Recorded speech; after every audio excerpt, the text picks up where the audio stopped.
The next one is language processes. What is the next topic? Language processes. Okay. So from the name language, you can understand what it's going to be. So what does it mean by language? Language means if you want to communicate with somebody, you should know some language. For example, I'm speaking to you in English, right? You understand because I know English as well as you also know English. We both know. That's the reason we are able to communicate with one another. And if you just to take another example, in your home, you're talking to your parents in Malayalam because you and your parents both know very well know the language Malayalam. So that's the reason you're able to communicate properly, right? Now, in computer science, we are working on a computer. Okay, are we talking to computer? No, because it's not a human being. Then how we are communicating with the computer? We are communicating with the computer using the keyboard. We are typing whatever we need, we just type it, right? And using a mouse, we make a click on it. Does computer understands the language English? Because the keyboard, you can see all the keys in English, right? So do you think that the computer understands English? Exactly no, because computer is a machine. It understands only machine language. It understands only machine language. So how to write machine language and how does it looks like? If you take English, you have alphabets A to Z, 26 letters are there. So by combining the letters, you can make words and sentences.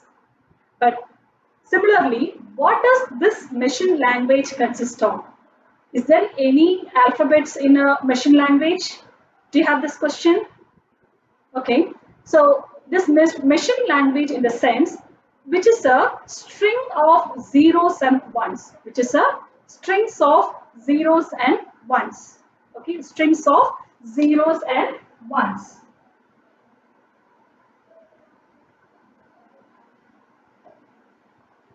So when the electricity passes through the computer, it will be 1. When there is no power, it will be 0. This is the way it works. Okay, so which is a string of zeros and ones. And apart from this, whatever keys in the keyboard, okay, so you have A to Z keys, and you can make it a capital letter or lowercase letters. And we do have a numbers from 0 to 9. So all and we do have special characters, okay, plus, minus, star, so many special characters are there. So whatever keys are there in a keyboard, every key has a numeric value. Every key has a numeric value. Okay, say for example, the letter A, capital letter A, which has the numerical value 65, which has numerical value 65. Then what would be the numerical value for B, capital B? Of course, it's going to be 66. Then C, it is 67. Okay. Likewise, each and every keys has a numeric value. Numeric value. So when we enter the keys, they might be get transferred into zeros and ones because computer does not understand our language, English or numbers, nothing. It won't understand anything. It understands only machine language, which is also string of zeros and ones, which is also strings of zeros and ones. Okay, I would like to teach you how does this 65 is converted into zeros and ones. Would you like to? That's good. Okay, so now take a piece of paper. Okay, did you take the paper? All right. So now I'm going to write the number 1. Okay, so 1. What is double of 1? What is double of 1? Okay, double of 1 is 2. The next one, what is double of 2? What is double of 2? Yes, 4. Then again, what is double of 4? 4 fours are 16. Then double of 16 is 32.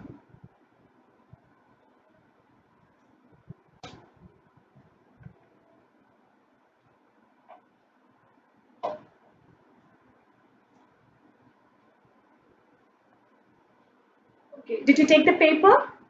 Okay, now I'm going to just give you a calculation. How does this 65 is converted into strings of zeros and ones? Okay. Now, first I'm going to write the number 1. Okay.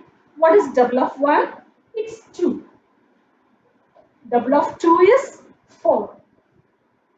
Double of 4 is 8. Double of 8 is 16. Double of 16 is 32.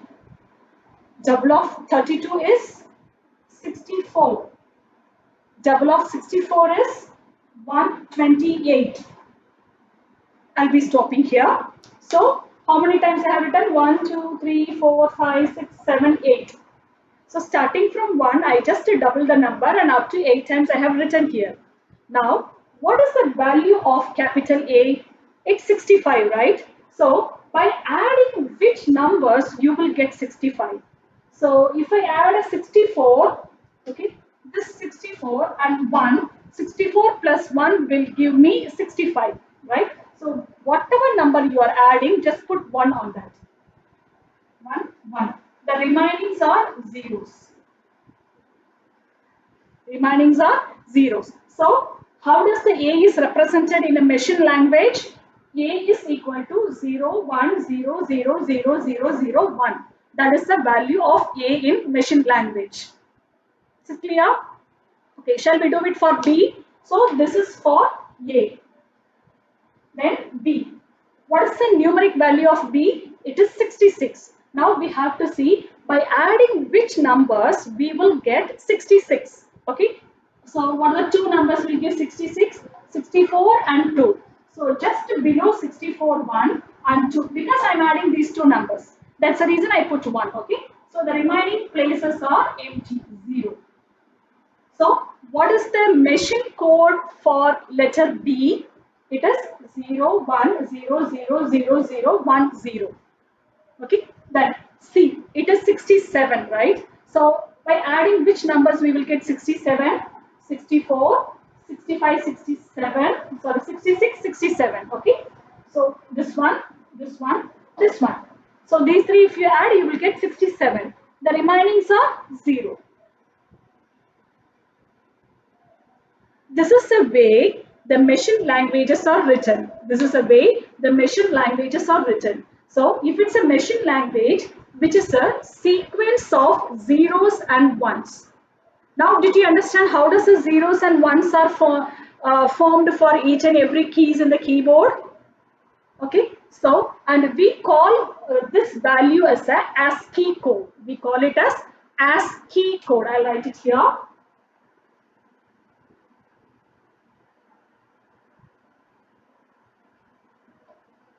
So the full form of ASCII is American Standard Code for Information Interchange. I'll repeat one more time. The full form of ASCII is American Standard Code for Information Interchange. Is it clear? Great. Okay. So what is the language the computer understands? Does it understand English, what we are speaking? Or does it understand Malayalam? No, right? That's good. So what does it understands? It understands only machine language. It understands only machine language. Okay. Now we are studying about the topic language processors. We are studying about language processors. So what does mean by language processor? Okay. Here we are communicating with the computer in English language, right? So there should be a software because we are studying about software. So there is a software we need.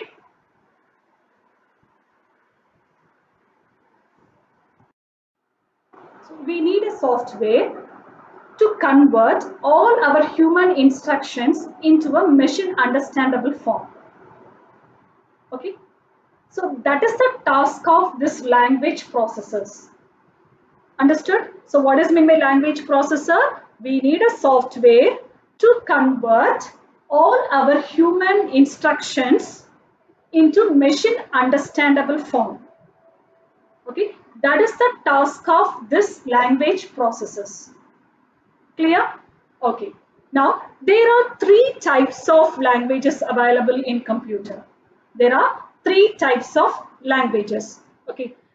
First, as I said, machine language. I already explained to you. It's a machine language. So if it's a machine language, it's a all zeros and ones, all zeros and ones. And if I'm writing any program only with the zeros and ones, the computer will directly understand what I'm writing because I'm not using any alphabets, A, B, C, D or anything, numbers or anything. I'm using only zeros and ones. Okay, so it is machine dependent language. Machine dependent language.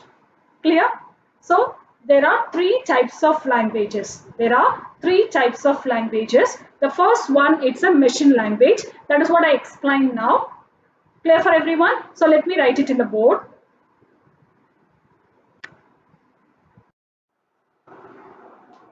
Okay. So the languages are first one machine language, the second one assembly language, then high level language. These are the three types of computer languages. All of you repeat, what are the three types of computer languages?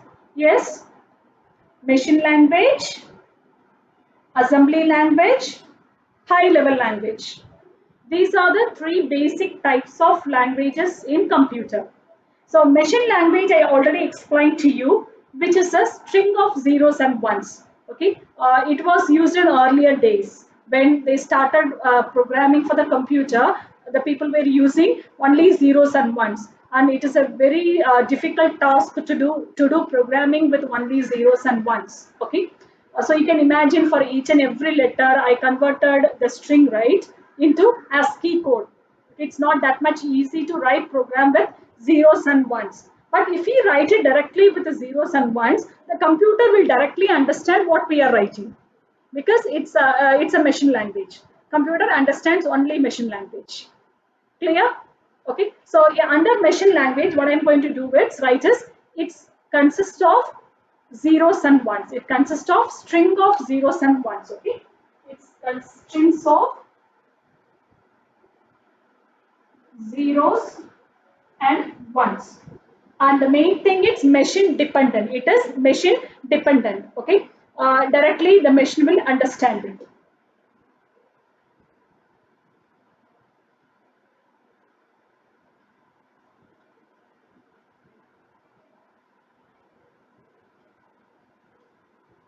Then if you take assembly language,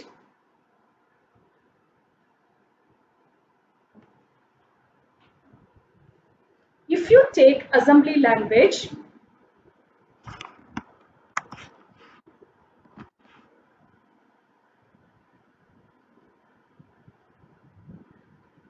then assembly language.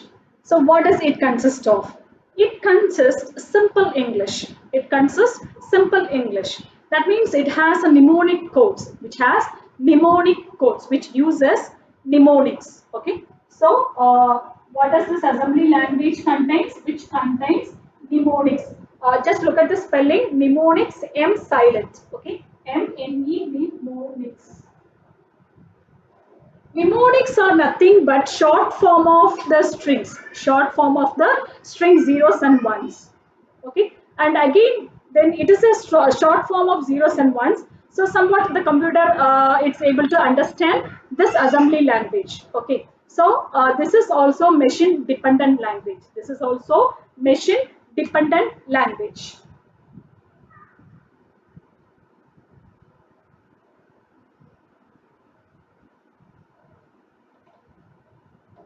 Then third one, high level languages. Third one, high level languages. So what is high level languages in the sense?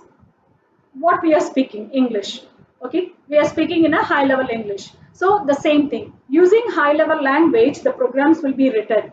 Do you think that if you write with a fluent English, computer will be able to understand it? Exactly, no, because computer understands only machine language, right? So the high level languages are easy for us to write programs. Okay, easy to create, modify and do everything. But for computer, it's not easy to understand. It has to be converted into zeros and ones. It has to be converted and to zeros and ones. So we need somebody to convert what we are talking to the computer. Okay, so that's the reason it is machine independent. It is machine independent. Okay, so it uses high level English. High level English language. And is it machine dependent? No, because machine cannot understand this high level. So it is not machine dependent, it is machine independent. Okay, machine independent.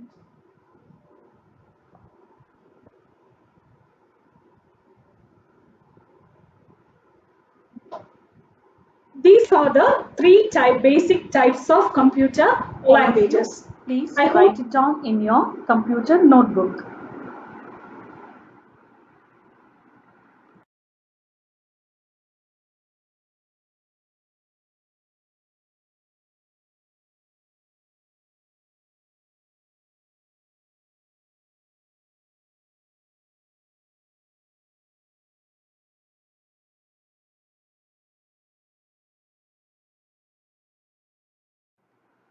All of you, please write it down in your three types of languages, basic computer languages. Okay, and the examples for high-level languages are C, C++, Java, Python, QBasic. These are all examples of high-level languages. Okay, now there is a case. I'm writing a program using high-level language. Okay, I'm writing program using high-level language. So let me write it here. High level language. I'm writing in a short form HLL, high level language. So I'm writing program in high level language and I'm feeding it into computer. Okay, just I have written a program in high level language to the computer. Okay, do you think that the computer understand my high level language? Yes, good. It cannot understand my high level language. So what does it understands? It understands only machine language. So the high level language has to be translated into a machine language, has to be translated into a machine language. Okay. Say for example, you are going to a place. Okay, maybe one of the northeast. You are going to northeast. One place in northeast. They speak Gujarati.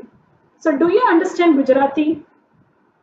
No, right? So how do you communicate with the people over there? You're just going for an important meeting, okay, one day meeting, and you have to attend the meeting and you have to give the important points.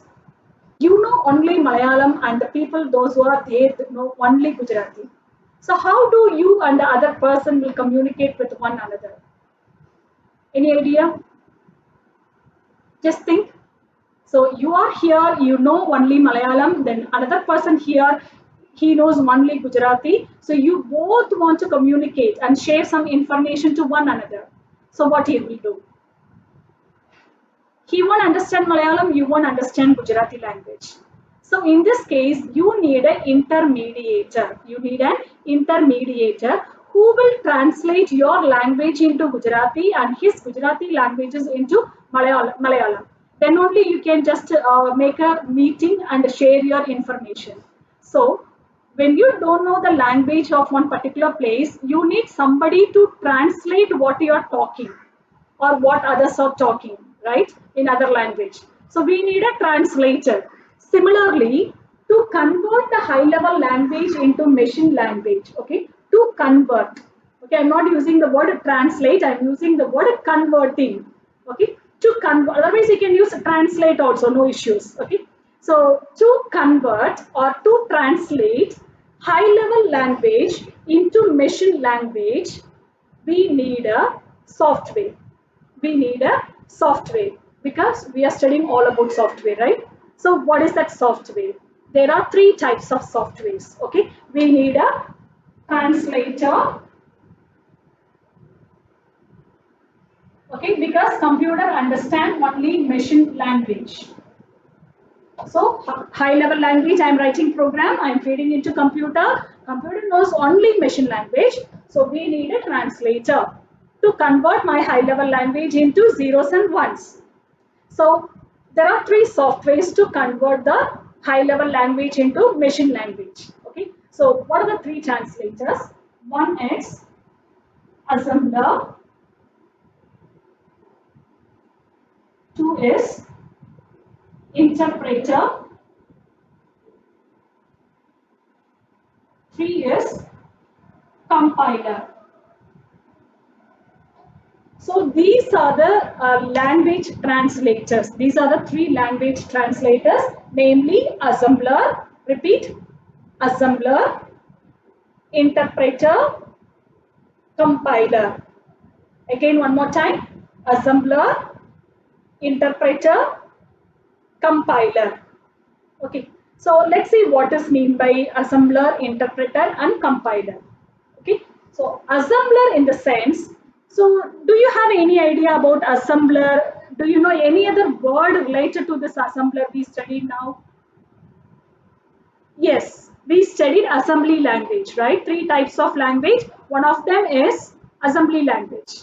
So to convert assembly language into machine language, we are using the software called assembler. Assemblers are used. Then what is interpreter? Interpreter is converting high level languages. Okay, it converts this assembler its assembly language into machine language, to machine, and this interpreter converts, okay, high level language into machine language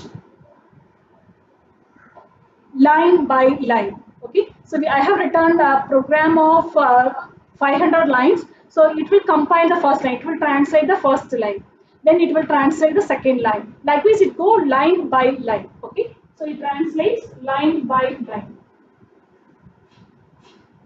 That is a task of interpreter. Then compiler. So compiler has similarity with the interpreter. Okay, that is high level language again. So again, it translates high level language into machine language, high level language into machine language. But the difference is it compiles, that is translates all the programs at one go. Okay, everything together it will translate, not line by line, it will translate everything at one go. Okay, so it is translating high level language into machine language at one go. At one go, it translates.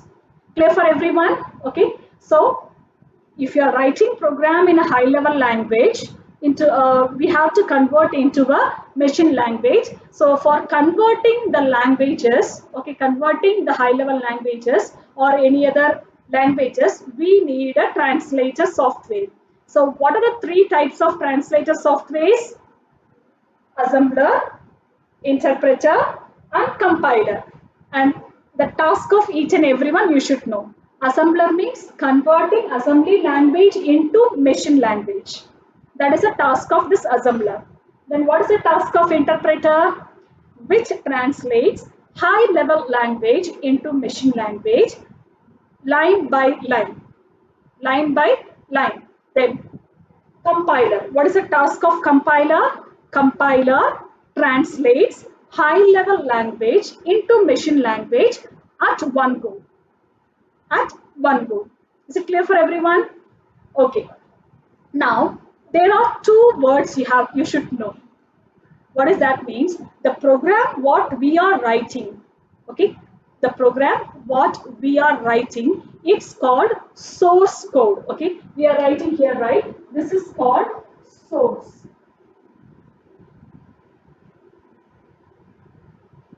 The program we are writing with high level languages are called source code. Then after translation, it gets converted into machine language. So what is it called here? This is called object code. This is source code and this is called object code.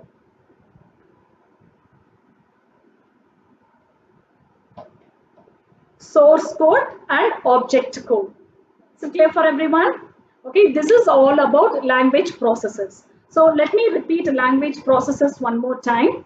So language processor, the task of language processor is something like we need a software that has to convert high level language into machine understandable form. Okay, so that is a task of converting. It's a task of language processes. And there are three basic types of computer languages. One is machine language, assembly language, and high level language. Machine language means which consists of strings of zeros and ones. Is it machine dependent or independent? Yes, it is machine dependent because machine can understand. Then assembly language. What does this assembly language uses? It uses mnemonics to convert the strings of zeros and ones.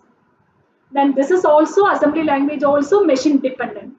Then third one, high level languages, which is written in high level English. Okay, examples are C, C++, Java, Python, QBasic. These are all examples of high level languages. Then after writing a program in high level languages, it has to be translated into a machine understandable format, that is into a machine code. So what we need? We need a language translator. So how many translators we studied? We studied three translators: assembler, interpreter, compiler. Okay, and we studied what are the tasks of the three translators. Okay, and the program which we are writing, it's called source code, and after converted into a machine language which is called object code. Clear for everyone? Good.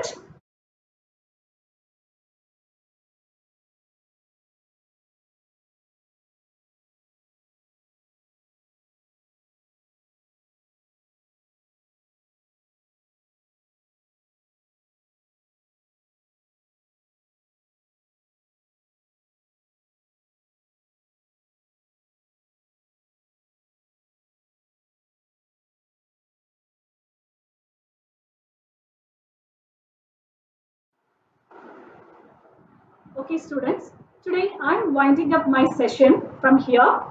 I hope you all understood what I taught. Please listen to the video one or two times, then you would be able to understand it clearly. Okay. Before winding up, I'm going to just recollect what we studied. Okay. So you can also answer with me.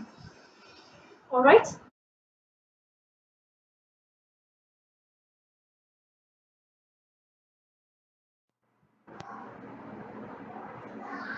Let us revise what we studied today. We studied about the components of computer. Computer has how many components? Yes, two components such as hardware and software. Then we studied about what is software and types of softwares. The two types of softwares are system software and application software. And the system software, it's divided into operating system, language processors, and utility software. Out of these three, we covered operating system and language processors. Then under operating system, we studied what is mean by operating system, what are its functions, then operating systems used for computer and mobile phone. Then we studied about three basic computer languages such as, yes, tell me, machine language, assembly language, and high level language. Then we studied about three language processes which converts a high level languages into machine languages. So what are the three processes?